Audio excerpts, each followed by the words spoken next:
2,000 years ago, Roman engineers poured concrete into the Mediterranean Sea. It's still standing. Your driveway won't last 30 years. Think about that for a second. The harbor at Caesarea Maritima, built under Herod in the 1st century, sits in salt water right now, today, holding its shape while waves that have battered it since before the fall of Rome keep coming. The breakwaters at Portus, the great imperial harbor that fed the city of Rome itself, are still down there, still intact, still doing the job they were poured to do when Nero was a child. Meanwhile, the concrete overpass you drove under this morning is probably crumbling. Modern concrete, the stuff we pour by the billions of tons, the stuff we've engineered with computers and lab-tested aggregates and chemical admixtures, starts falling apart in decades, sometimes faster. Bridges in America are rated structurally deficient within a human lifetime, and the Romans, with no electricity, no chemistry degree, no spectrometers, no Portland cement, built piers in seawater that have outlasted every empire that came after them. How is that possible? That's the question that's haunted engineers for centuries. And the answer, the real answer, only landed in 2023. Because here's the thing, for a long time, the standard explanation was volcanic ash, pozzolana, the gritty gray stuff scooped out of the hills around Naples. Mix it with lime, mix it with seawater, and you get a chemical reaction that produces a mineral called tobermarite, which is tough and stable and loves salt water. Case closed, we thought. The Romans got lucky with their geology. Good ash, good rock, good harbor.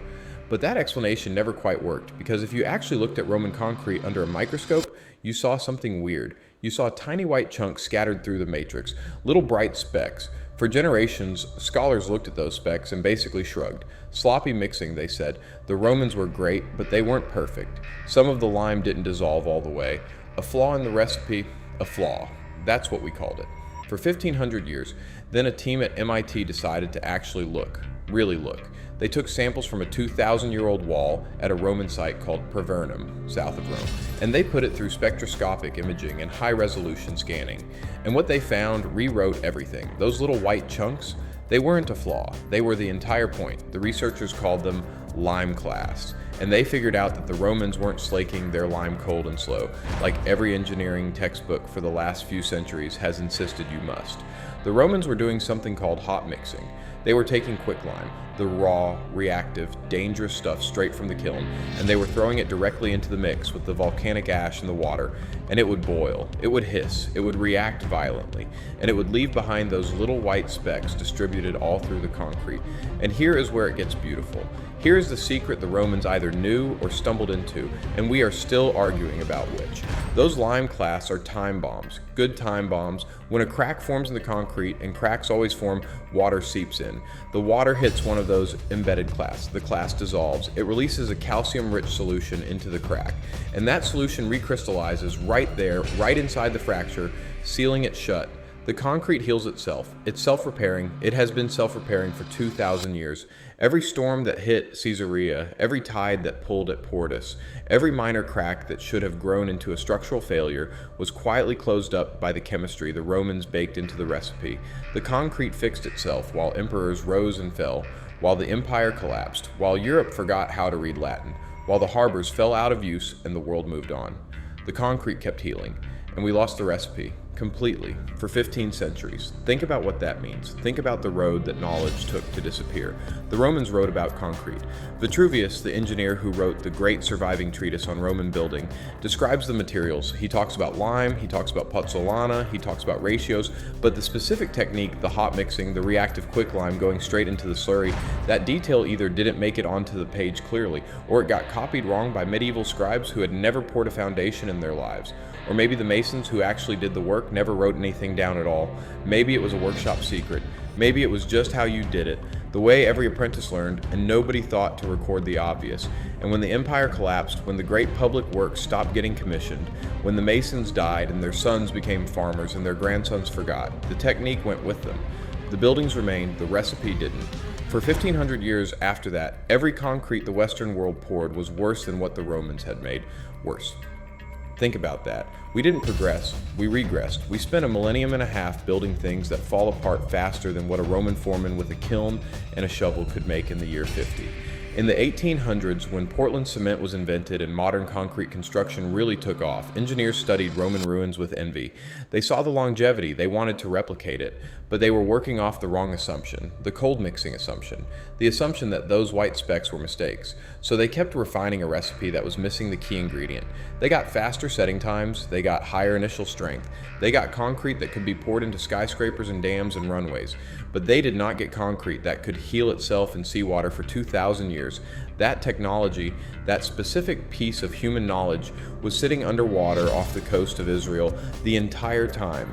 Caesarea Maritima, built by Herod the Great around 20 BC, a massive artificial harbor in deep water on a coast that had no natural port, made possible only because Herod's engineers knew how to pour concrete that would set underwater and stay set forever.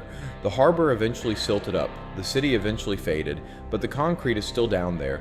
The MIT team and others have been pulling cores from it and from sites like Portus, the imperial harbor at the mouth of the Tiber, the one the Emperor Claudius started and Trajan finished. Same concrete, same self-healing chemistry, same silent 2,000-year endurance.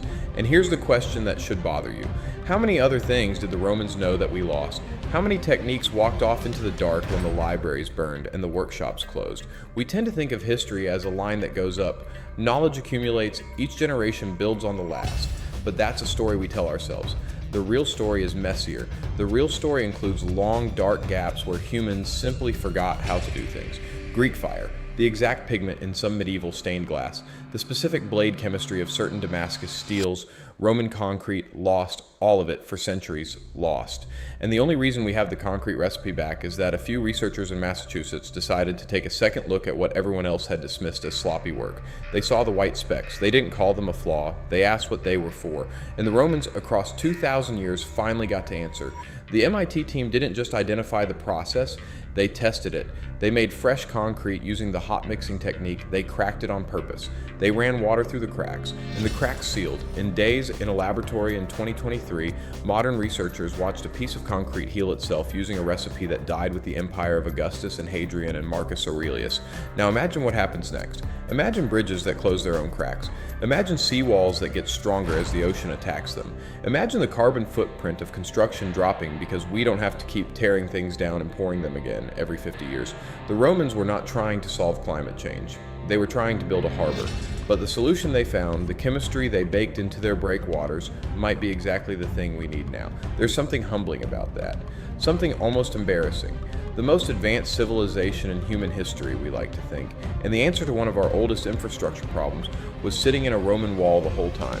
We just had to stop calling it a mistake.